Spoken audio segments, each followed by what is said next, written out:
দ্বাদশ জাতীয় সংসদ নির্বাচনের শেষ মুহূর্তের প্রচারণা হিসেবে নারায়ণগঞ্জের শামসুজ্জোহা ক্রীড়া কমপ্লেক্স মাঠে অনুষ্ঠিত হলো বিশাল নির্বাচনী জনসভা। যে সমাবেশে বিএনপি জামাতের আগ্রাসন থেকে মুক্তির একমাত্র উপায় হিসেবে ভোটাধিকার প্রয়োগ করে আওয়ামী লীগ সরকারকে নির্বাচিত করার কথা জানান দলীয় সভাপতি ও টানা 3 বারের প্রধানমন্ত্রী শেখ হাসিনা।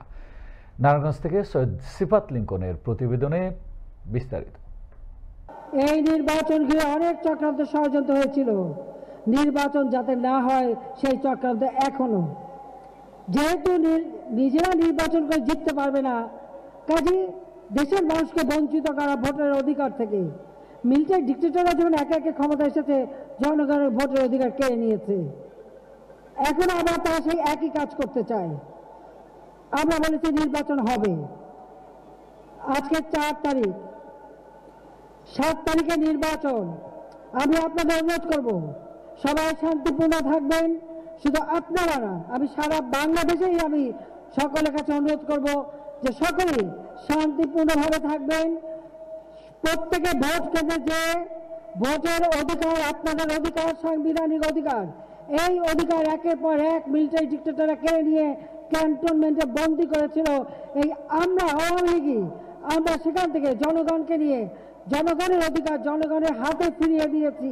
হত্যা, ষড়যন্ত্র, রাজনীতি, প্রতি রাতে কারফিউর অবস্থা, সেগুলি বন্ধ হয়ে গেছে। আজকে বাংলাদেশের মানুষ তার ভোটের অধিকার সম্পর্কে সচেতন।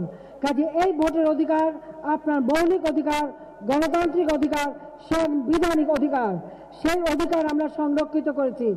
সবাই ভোট কেন্দ্রে যাবেন, ভোট দিয়ে প্রমাণ করবেন যে বাংলাদেশের গণতন্ত্র বিদ্যমান। নারায়ণগঞ্জের সকল আসনে অংশগ্রহণকারী আওয়ামী লীগের প্রার্থীদের উপস্থিতি এবং জেলা, উপজেলা, থানা, ওয়ার্ড এবং ইউনিয়ন পর্যায়ের সকল নেতাকর্মীদের উপস্থিতিতে সমাবেশ স্থল জনসম্মুখে পরিণত হয়। নেত্রীকে বরণ করে নিতে নেতাকর্মীদের মাঝেও উচ্ছ্বাস দেখা যায়। মুহুর্মুহুর মিছিলে সড়কের অলিগলি ও রাজপথে দেখা মিলে জনস্রোত। এমনকি সভানেত্রীর দেওয়া বার্তাকে অক্ষরে অক্ষরে পালন করার কথা জানায় নেতাকর্মীরা। দ্বাদশ জাতীয় সংসদ নির্বাচনের শেষ নির্বাচনী প্রচারণা সবাই এখানে করলেন। এটা তো আমাদের আমরা আনন্দে আত্মহারা। আপনারা দেখেছেন নারায়ণগঞ্জের মানুষ উল্লসিত, উৎফুল্ল, আনন্দিত এবং আবেগতাড়িত।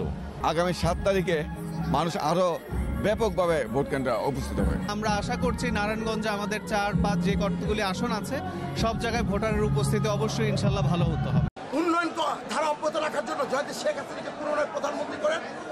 এছাড়াও প্রধানমন্ত্রীর আগমনীকে ঘিরে লক্ষ্য করা গেছে ব্যাপক নিরাপত্তা ব্যবস্থা। সড়কে টহল ব্যবস্থা সহ তল্লাশি চালানো হয়েছে প্রবেশ মুখগুলোতে। উন্নয়নের সরকার, শেখ হাসিনা সরকার বারবার দরকার, এমন স্লোগানে প্রকম্পিত হচ্ছে সমাবেশ স্থল। নেতাকর্মী এবং সাধারণ জনগণের মাঝে এখন একটাই অপেক্ষা, এবারে নির্বাচনে বিপুল ভোটের ব্যবধানে নিরঙ্কুশ জয়লাভ করে স্মার্ট বাংলাদেশ গড়ার লক্ষ্যে আবারও সরকার গঠন করবেন বাংলাদেশ আওয়ামী লীগ। সৈয়দ সিফাত লিঙ্কন, আনন্দ টিভি, নারায়ণগঞ্জ।